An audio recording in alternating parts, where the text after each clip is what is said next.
Welcome to the program today. My name is Mondo Gonzales, and I am here with a prophecy update this week. And it is always a pleasure to have in studio Bill Salus. Welcome, Bill. Mondo, it's great, and it's great to be on this new set you got here.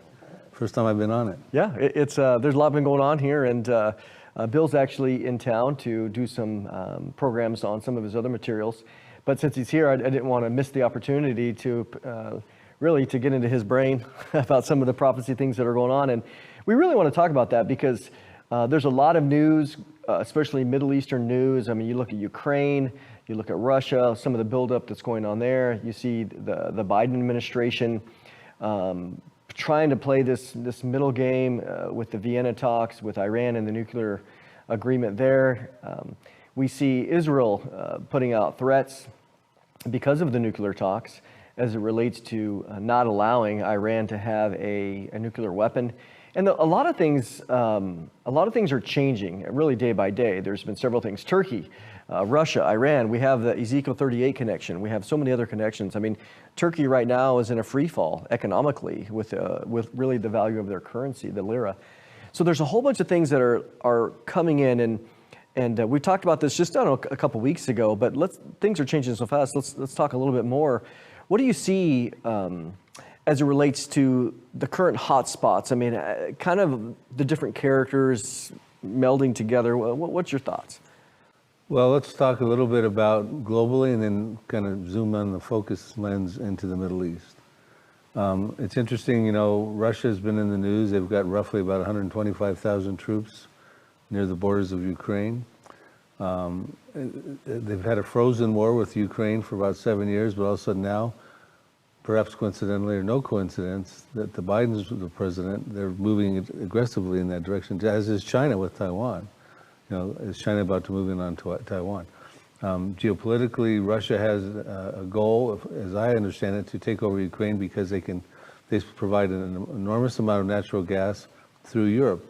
And they can put, I think Ukraine, you told me Ukraine had denied Russia the ability to run that pipeline through Ukraine to get into Europe and things like that.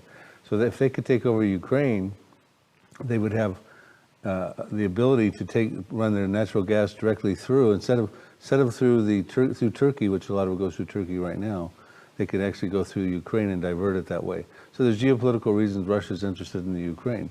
They took over Crimea, I believe it was in 2014, which is much smaller and not as formidable as Ukraine, without firing a weapon, you know, a bullet. So basically at this point, we've got to watch that area there. Turkey struggling economically. Well, remember that in Ezekiel 38, they're coming after Israel for plunder and booty, great plunder and booty. That means that those economies that Russia puts together with its coalition, including Turkey and Iran, and there's 9 members altogether in that coalition, their economies are probably in need of plunder and booty. There's something going on in their economy. So when we see the economies of those countries faltering, it gives us another indication of that Ezekiel 38 prophecy is probably coming pretty closely. It's drawing near. The relationships we see with Russia, Turkey, and Iran, even though they're strange bedfellows, you got Shiite Iran, you got Sunni Turkey, you got communist Russia. They're strange bedfellows, but we see their alliances are, especially since the Syrian revolution, have become closer and closer. So a lot of us believe Ezekiel 38 is coming real soon. But you and I had a discussion before we went on set about how soon could Ezekiel 38 happen, which I would like to talk about that after we get through some of this other geopolitical things that are going on. But I think we need to be, I don't think it's a coincidence that with the Biden administration in place, we're seeing advances of a major scale with Russia towards Ukraine, China toward Taiwan. And I think that, I don't think those things would happen if Trump was the president. That's my personal opinion. I could be wrong. I'm not trying to get political here, but you know, we need to be realistic about what's going on the ground and in the world here today. You know, it goes back to the conversation we had several months ago, right after I wouldn't even call it a withdrawal, you know, the abandonment that happened in Afghanistan, and not only the abandonment of people, American citizens, but of the $85 billion of technology. And, you know, at that time, we wondered, and we wondered out loud, people can go back and see the video, would America from that point forward, especially within the current administration, be considered weak? And would that be a sense of a hooks in a jaw of drawing out these really predatory countries, in other words, coming out and being willing to take maybe a minor risk versus, as you said, versus the previous administration. Now they're becoming emboldened a little bit. Yeah, I think what we have right now is a condition where our enemies don't fear us and our friends don't necessarily revere us or, let's say, trust us. And that's a dangerous situation.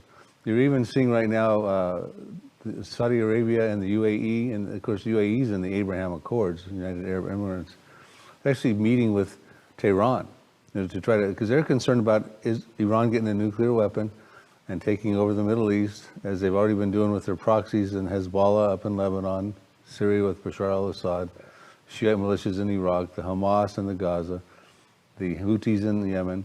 So Saudi Arabia and the UAE and those GCC by the Persian Gulf countries of the Arab side, they're concerned because when Donald Trump was in president and the Abraham Accords and that sort of thing, they felt that Israel and the U.S. were going to have their backs and perhaps do what they could, even if it was militarily, to prevent Iran from getting a nuclear weapon.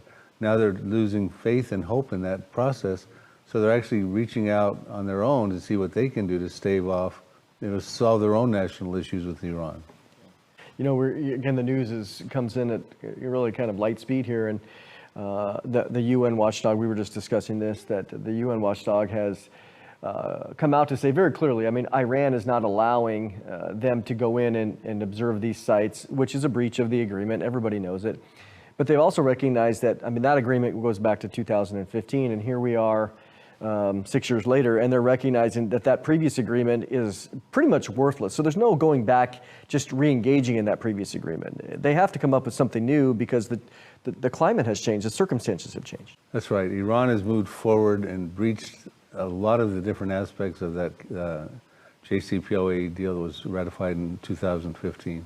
When Trump took the U.S. out of the JCPOA, Iran seized the opportunity to enrich uranium up to 60+% now, 20% at the Fordo, I believe it is, nuclear facility, where they're not supposed to be enriching there at all. They've got 12 times the amount of limit of enriched uranium they're supposed to have. They're not going to roll that back to the 2015. The talks were about, and they had 7 rounds, and the 7th one is pretty much fizzling out at this point in time in Vienna.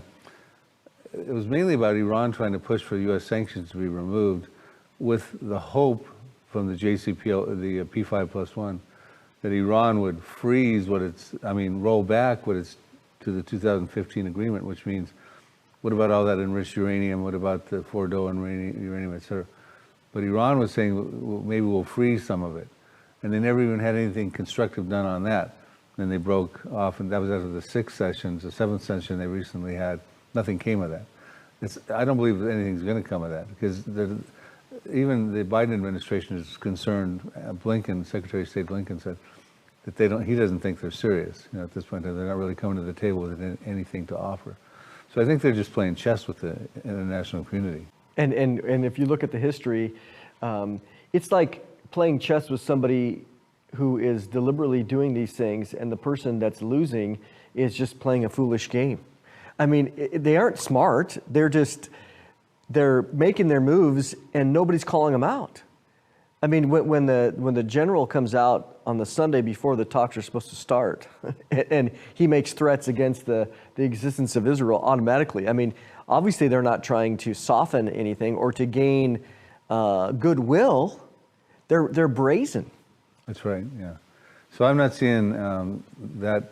I'm thinking diplomacy is going to fail in that area, and it looks like Israel's gearing up for it to fail. They don't have much reliance on the JCPOA at this point. They see that Iran is breaching these thresholds of nuclear enrichment. Iran recently, this was in a headline that came out, was that they were going to launch a space satellite into space. So they've tried this before and it failed on a few occasions. But this particular one, if it's successful, because there's concerns they've found different ways to get it up there now successful, is that if they could do that, they could then launch an ICBM with a warhead, perhaps nuclear warhead. They could go out to 2,000 kilometers, which is 1,200 some odd miles, could easily hit Israel. And so this is a technology that Israel's watching very closely, that Iran, they're watching it if this is going to be a successful launch of the satellite. Let's bring it back again as kind of a summary here.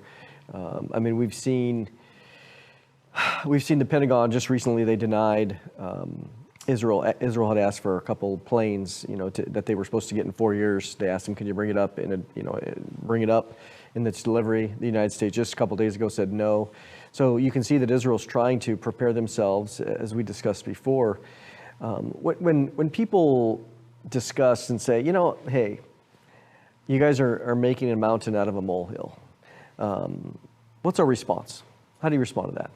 Well, these more than rumors of war is the other way to look are we at that. just taking these, are we sensationalizing the headlines and trying to make something out of it, or are we just doing our job at being watchers? Well, we're doing that. We're being watchers. This news that has prophetic relevance, especially when it comes in the Middle East, especially when it comes to Iran versus Israel, which are subjects of biblical prophecies that hopefully we'll have a moment to talk about. It's coming at us on a very frequent basis with a very pointed effect of it looks like there's going to be a war. The planes you're talking about was Israel wanted to get these particular planes that could refuel in the air, so Israel could attack Iran. Even the headlines were talking about Israel wants to get an advance on these refueling planes so they can attack Iran. Mm-hmm. We talked about this on a prior update. Israel passed within a budget of $1.5 billion specifically to attack Iran. So, maybe this won't happen in the near future. Maybe it will happen down the road according to the prophecies. But I had to think to myself, Mondo, that Iran has gone too far. They've crossed the threshold of getting so close to a nuclear weapon. Their breakout could be within weeks in some estimates. Israel has vowed they will not allow this to happen. It's an existential threat. And it's not just Iran alone. It's Iran and its proxies all around Israel. They recently just built a big old wall. They've got a wall to the north, a couple of walls to the north, preventing Hezbollah from invading a ground war. They just built another big wall by the Gaza, right? So they're really paying attention to not only Iran, but all the proxies around them, because Iran has them surrounded. When we think about prophecy, there's no doubt Jesus in the Olivet Discourse and other certain passages, we understand some general trends of prophecy. You've written about all of them, going back in your 5-book series.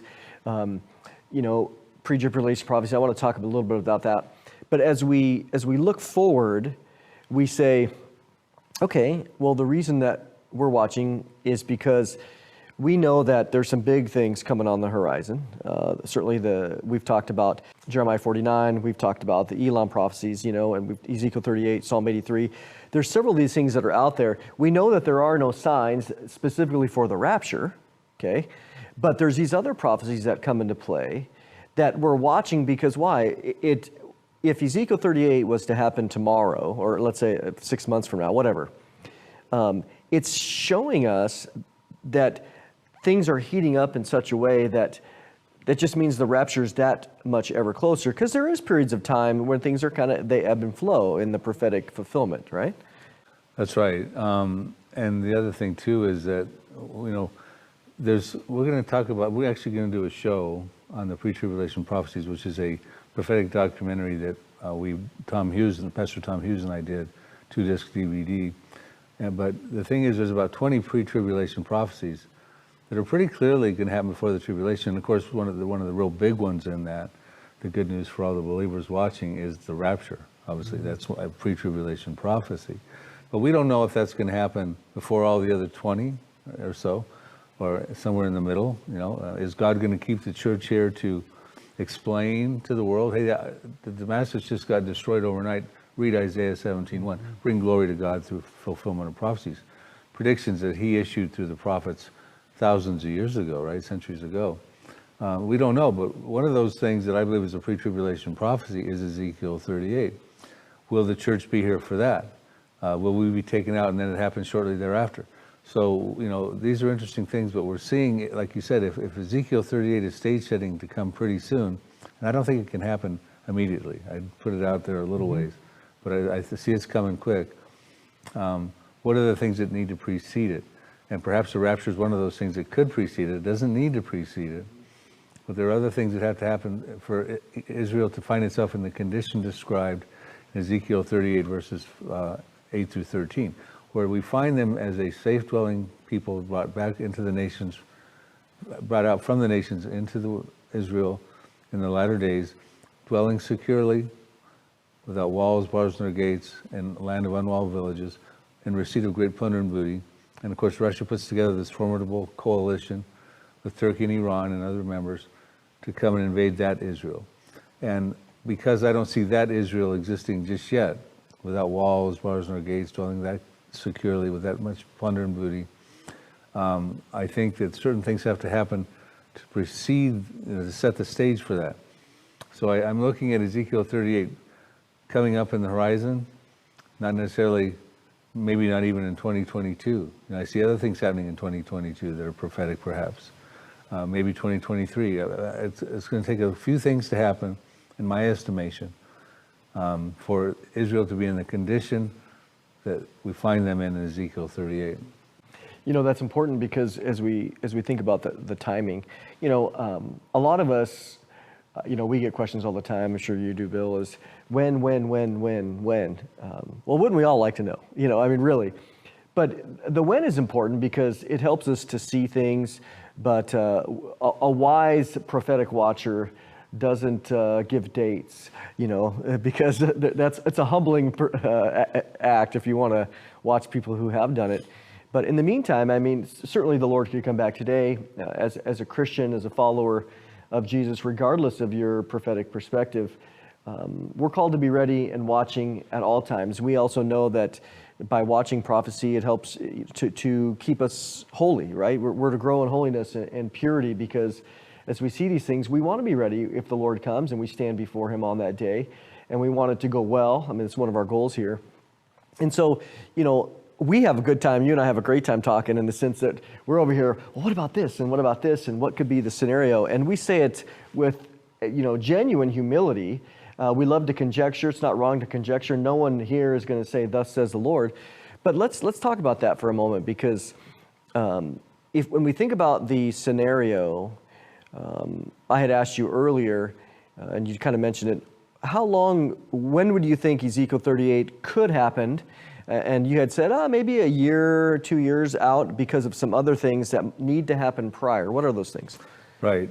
Well, like I said, Israel has to be dwelling in certain geopolitical and economic conditions at the time that Russia and its coalition invades. I don't think that Israel's in those conditions just yet. They are not dwelling securely without walls, bars, nor gates. They've got walls all around. They've got the 403 plus mile wall, partition wall, that keeps Palestinian terror out of Israel proper. They've got the walls to the north with Lebanon, the border with Gaza. And of course, those walls are to prevent ground attacks and invasion. That's what walls were always built for in them historically, no different than now. And that's why Hezbollah and Hamas were building tunnels underneath those walls, so they could circumvent the protection of those walls. I think what's going to happen is that there's going to be a sequence of biblical prophecies that are going to happen probably very soon. And again, this, like we said, we're conjecture. We're mainly trying to just give you ideas of what we think could happen. May not happen for a while. The Lord is very merciful and long-suffering. But when the prophecies happen, he's going to execute his vengeance and his fury through these prophecies. That's one of the things that happen with a lot of the prophecies we're about to talk about. One of them is that there's going to be a disaster in Iran in Jeremiah 49, verses 34 through 39, because the Lord is fiercely angry with the leadership of Iran because they want to launch something lethal somewhere. These are the details within the prophecy. And that's something they want to launch lethal somewhere. It could be very much an ICBM with a nuclear warhead at Israel. And he's going to prevent that. He's going to break the bow of Elam at the foremost of its might. Now, Elam is on the west coast of Iran. Ancient territory of Elam would be where the Bashar nuclear province is. The nuclear reactors are there. That is where Iran has portable missile launchers, underground missile silos.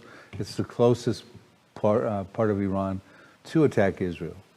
And so it's an area that Israel would attack. But the point I'm making is that I can rifle off a whole bunch of prophecies where the Lord is angry. He's fiercely executing his vengeance. Remember, it's dealing with Genesis 12, verse 3, God's foreign policy, which is still intact. For God said to Abraham, and it extrapolates on through his son, his grandson, Isaac, Jacob, the 12 sons, 12 tribes of Israel, onto the Jewish people today, that he would bless those that bless Israel, bless Abraham, but he would curse those who cursed them. So these are countries that are cursing Israel. Ultimately, they will be cursed in like manner. And if they're trying to curse Israel militarily, they will be cursed militarily. And so these prophecies, God is long-suffering presently, and I believe that's one of the reasons he's always long-suffering. Don't let me skip past that part. Merciful. But when he says it's time for these prophecies to happen, he will execute his vengeance and his fury. And I think when that happens, you won't have a long lapse between one prophecy to the next. They'll happen in a vacuum, one building upon the other, each one getting more powerful. And these are globally impacting prophecies. End times prophecies is globally impacting. Let me ask you a question.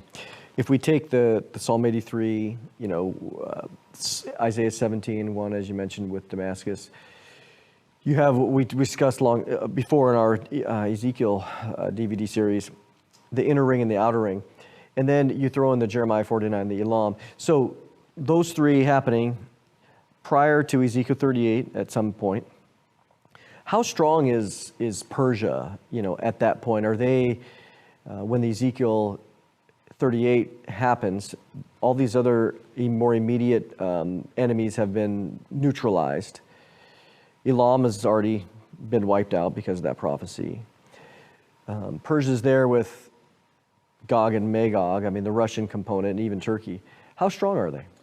Well, that's a good point. Right now, they're pretty strong. So let's look at where they are right now compared to where they would likely be after the Elam prophecy, the disaster in Elam. They're strong because they've got their proxies. Not only do they have their own ability with the perhaps nuclear breakout pretty soon with ICBMs and things like that. They got missiles that can hit Israel in 8 minutes, etc.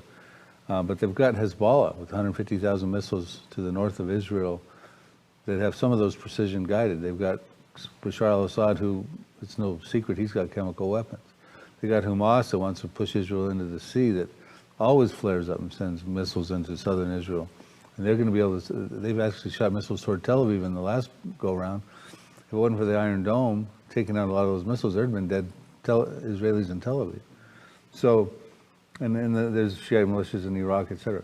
But if Elam gets hit, and it seems to be a nuclear disaster because it says after this disaster happens, it says the indigenous population, that the Elamites or the Iranians of the West Coast, they'll flee. They'll have to seek refuge. It says there'll be no nations where the exiles don't go. So, but to the point of your question, if that happens, and I believe Iran will respond, and they'll have Hezbollah start sending missiles. I think this war will escalate. Israel will do some attacking probably. We're not told who attacks Elam, but it says it's a confrontation by the sword. It'll happen until it's consumed by the sword. Elam will be consumed by the sword in the prophecy, which tends to be a military invasion. If this happens, I believe Iran will call upon its proxies, Hezbollah, Syria, etc. And I think at that point, the war will get so heavy with Israel, they actually have to destroy the city of Damascus, take it out as overnight, which is a prophecy in Isaiah 17. Israel wins the war ultimately. There's a disaster in Elam, and the proxies of Iran are no longer a problem because of the war. They're not. It's interesting when you look at the outer ring of countries in Ezekiel 38. Why are there no proxies of Iran listed there? There's no Lebanon where Hezbollah is. There's no Syria where Damascus is. There's no Gaza where the Hamas are. There's no Iraq where the Shia, that sort of thing. I think that's because they're taken out of the equation. Now, I am going to answer your question. I don't think all of Iran goes out of the equation because Persia is involved in Ezekiel 38 and verse 5. But if you notice, and I'm not going to make a big deal out of this, it just could be my own speculation. But when you look at Ezekiel 38, 1 through 6, and it talks about the invaders, Iran is not up at the top. It's Turkey and Russia. And then Iran gets an honorable mention down there with Ethiopia and Libya. Is that because Iran is compromised? Is Persia not as powerful as it is right now at that time? I think Iran's still around, and they certainly hook up with Russia because they're very upset with Israel and that sort of thing after what happens in Elam, after what happens in Damascus. But I'm not so sure they're a powerhouse like they are right now. That's a good point, and something where we'll have to end on because, there's no doubt within all of biblical theology, the importance of first mention, and those that are put up front are the ones that are the leaders, and we've talked about that before. And so as we think about really what's going on, again, it is exciting in the sense of watching the scripture unfold and all the scenarios happen. It's not exciting for really the sad atrocities of war. What would you say, kind of in closing, to the audience? I always like to think in terms of what would you say as encouragement to the believer, or as a warning to the unbeliever that might be watching? Okay, well, presently, I think it's very important to note that in these affected areas, especially Iran, it's the fastest growing evangelical population in the world. God is long-suffering, and he's busy supernaturally evangelizing through miracles, dreams, healings, and visions in Iran especially, because he knows what's going to happen. He's trying to get as many people saved as possible. This is a place, for instance, Iran, where a lot of missionaries don't want to go to, can't get into. And so therefore, God's taken his own heart into his hands and saving people supernaturally. So I think the point is that amidst all the geopolitical scenarios that we're talking about, and the setups for wars, rumors of wars, and ultimately will turn into prophetic wars, we need to remember that God is really still busy doing what he does best, and that's saving people, bringing them into the kingdom of God. This is the time, really, people, because shortly after these things happen, we're going to get into the worst thing, where there'll be an antichrist and a tribulation after the rapture and these things, where it's not going to be a popular choice to become a Christian if you get left behind, and to make that decision, because one, you'll probably be martyred, you'll probably lose your life. 3 different periods of Christian martyrdom after the rapture. Plus, there'll be a lie going on. It's the lie of 2 Thessalonians. They'll have people convinced that no, Jesus is not the way, the truth, and the life. So right now is the time. It's the perfect time in the age of grace to put your faith in the Lord, because what's coming down the pipe real quickly, prophetically speaking, that will happen probably in the very near future, is this time's going to be tough persecution for anybody that wants to get saved after the rapture. Appreciate Bill. Appreciate you being here. We got some more work to do in the next couple of days. And, as we end today, we always appreciate your prayers. And as Bill mentioned, you think of Jesus's comments, and as Bill also mentioned, God's heart. His heart is for those people that don't know him.